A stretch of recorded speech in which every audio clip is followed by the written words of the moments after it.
घाटशिला विधानसभा उपचुनाव के लिए नामांकन की जांच के बाद 3 उम्मीदवारों का नामांकन रद्द कर दिया गया। पूर्वी सिंहभूम जिला प्रशासन के अनुसार 14 उम्मीदवारों के नामांकन सही पाए गए और वे मैदान में हैं।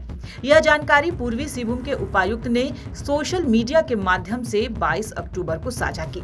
हालांकि रद्द किए गए उम्मीदवारों के नाम की जानकारी अभी तक सार्वजनिक नहीं की गई है। घाटशिला विधानसभा उपचुनाव में जिन 3 उम्मीदवारों का नामांकन रद्द किया गया उनके नाम हैं दुर्गा सोरेन जो निर्दलीय लड़ रहे थे, अमर सोरेन जो निर्दलीय लड़ रहे थे, साथ ही साधु चरण सोरेन वह भी निर्दलीय लड़ रहे थे। इन नामों की पुष्टि पूर्वी सिंहभूम जिला प्रशासन और चुनाव आयोग की आधिकारिक वेबसाइट द्वारा की गई। नामांकन रद्द होने का कारण उनके कागजात में कमी पाई गई थी। अब सीधा मुकाबला 14 उम्मीदवारों के बीच है।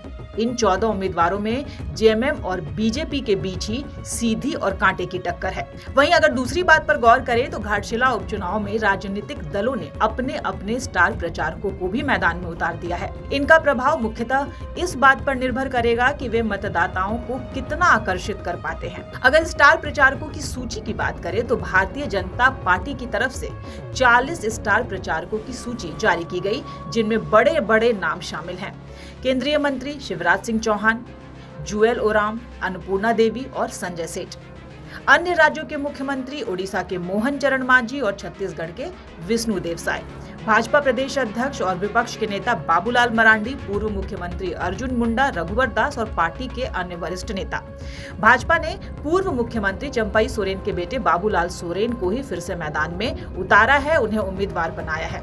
बाबूलाल मरांडी जैसे नेता हेमंत सोरेन के खिलाफ नाराजगी का मुद्दा उठा रहे हैं, जबकि केंद्र और अन्य राज्यों के मुख्यमंत्री विकास और शासन के मुद्दे पर जोर दे सकते हैं। अब हम बात कर लेते हैं झामुमो यानी कि झारखंड मुक्ति मोर्चा जेएमएम की।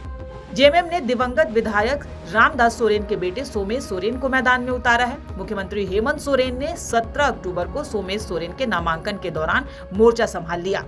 जेएमएम उम्मीदवार सोमेश सोरेन के लिए सहानुभूति की लहर का फायदा उठाना आसान है। मुख्यमंत्री का नामांकन के दौरान मौजूद रहना और सभा को संबोधित करना पार्टी के लिए मतदाताओं को एकजुट करने का एक बड़ा प्रयास है। इसलिए हेमंत सोरेन से बड़ा स्टार प्रचारक जेएमएम के लिए हो ही नहीं सकता।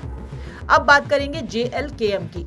जेएलकेएम ने रामदास मुर्मू को उम्मीदवार बनाया, जो पहले भी चुनाव लड़ चुके हैं। 2024 के विधानसभा चुनाव में भी जेएलकेएम ने कई सीटों पर राष्ट्रीय गठबंधन को प्रभावित किया था। पार्टी के नेताओं का फोकस स्थानीय मुद्दों और स्थानीय नेता की आवश्यकता पर होगा। अब अगर इसके निष्कर्ष की बात करें तो स्टार प्रचारकों का जादू कितना चलेगा, किन बातों पर चलेगा, यह भी निर्भर करता है। सबसे पहला, स्थानीय बनाम बाहरी। स्थानीय जनता स्थानीय नेता को पसंद करती है, जबकि बड़े नेता अपनी पार्टी के पक्ष में माहौल बनाते हैं। विवादित मुद्दे। हेमंत सोरेन सरकार के खिलाफ नाराजगी और अन्य मुद्दे मतदाताओं के निर्णय को प्रभावित कर सकते हैं। सहानुभूति लहर। जेएमएम उम्मीदवार सोमेश सोरेन के लिए लोगों की सहानुभूति भी एक महत्वपूर्ण कारण हो सकता है। वहीं चुनाव का दिन। नाम वापसी की अंतिम तिथि 24 अक्टूबर है, जिसके बाद ही प्रचार अभियान की असली तस्वीर सामने आएगी। इन सभी कारकों के आधार पर यह कहा जा सकता है कि स्टार प्रचारक घाटशिला में चुनावी माहौल को गरमा रहे हैं, लेकिन असली जादू किसका चलेगा यह जनता के वोट तय करेंगे। ब्यूरो रिपोर्ट, द समाचार पत्र।